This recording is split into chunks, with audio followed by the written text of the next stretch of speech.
I just want to... Oh, I can't resist. I'm supposed to quit right here. But, oh, yes.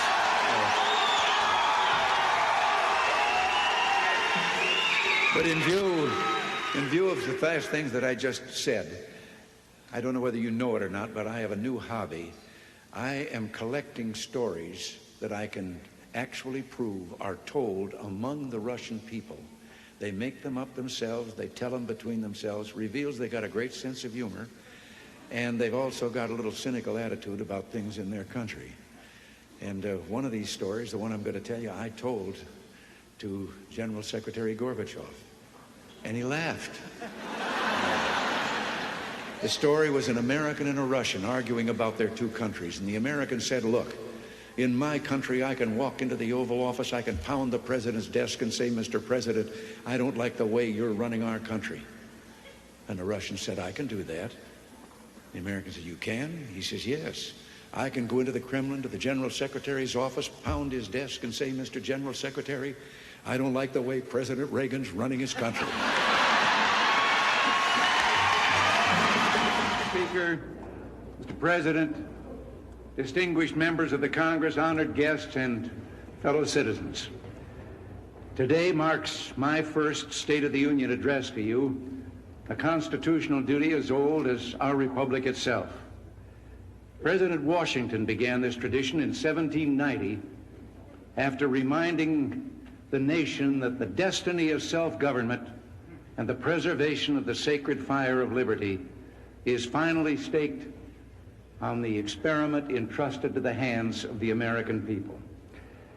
For our friends in the press who place a high premium on accuracy, let me say, I did not actually hear George Washington say that.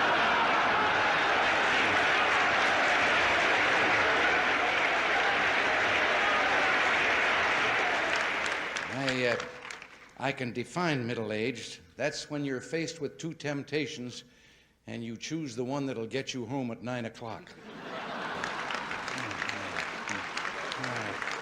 Story of a realtor who was out driving on a back road on his way to look at some property and suddenly noticed down beside him was a chicken keeping pace with him, and he was doing 60 miles an hour. And suddenly the chicken spurted out ahead of him, and it looked to him as if the chicken had 3 legs.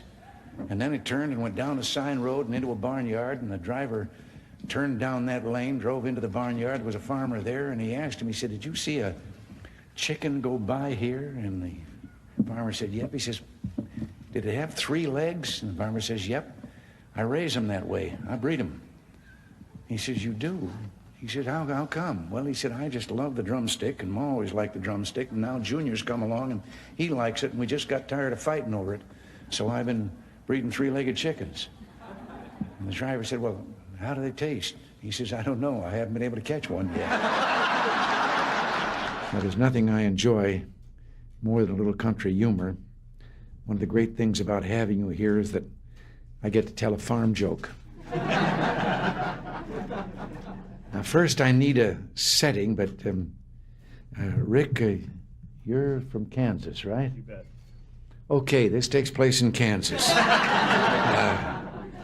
It was an old Kansas farmer there. He had a piece of creek bottom land that had never been developed at all. It was all rocks and brush and all messed up, and he started in on it, clearing it, the underbrush, and hauling away the rocks, then cultivating the soil there, and he planted a garden, everything from vegetables on to corn, and it really became a garden spot, and he was pretty proud of what he'd done. So one Sunday morning in church after the service, he asked the preacher if he wouldn't stop by to have a look.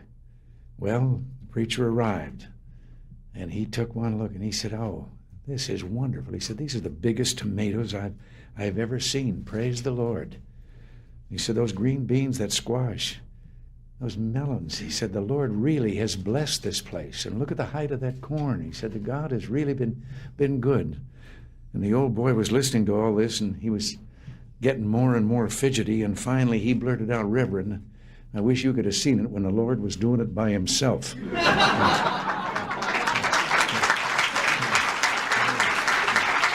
And as he was falling, grabbed a limb sticking out the side of the cliff and looked down 300 feet to the canyon floor below and then looked up and said, Lord, if there's anyone up there, give me faith. Tell me what to do. And a voice from the heavens said, if you have faith, let go. He looked down at the canyon floor and then took another look up and says, is there anyone else up there? I've always thought of the importance of communication and how much a part it plays in what you and I, what all of us are trying to do. And one day, a former place kicker with the Los Angeles Rams, who later became a sports announcer, Danny Villanueva, told me about communications. He said he'd been having dinner over at the home of a young ball player with the Dodgers. The young wife was bustling about getting the dinner ready. They were talking sports, and the baby started to cry. And over her shoulder, his busy wife said to the ball player, change the baby. And he was a young fella, and he was embarrassed in front of Danny, and he said, what do you mean, change the baby? I'm a ball player. That's not my line of work. And she turned around, put her hands on her hips, and she communicated. She said, look, Buster, you lay the diaper out like a diamond, you put second base on home plate, you put the baby's bottom on the pitcher's mound, you hook up first and third, slide home underneath, and if it starts to rain, the game ain't called, you start all over. There aren't any words that can properly tell you how bittersweet these days are, and the things that we would like to say to all of you.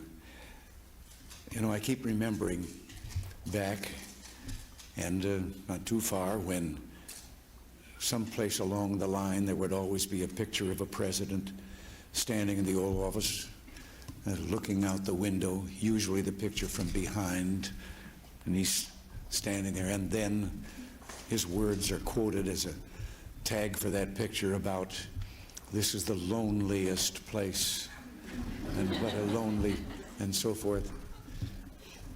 I don't know about them. I haven't been lonely 1 minute.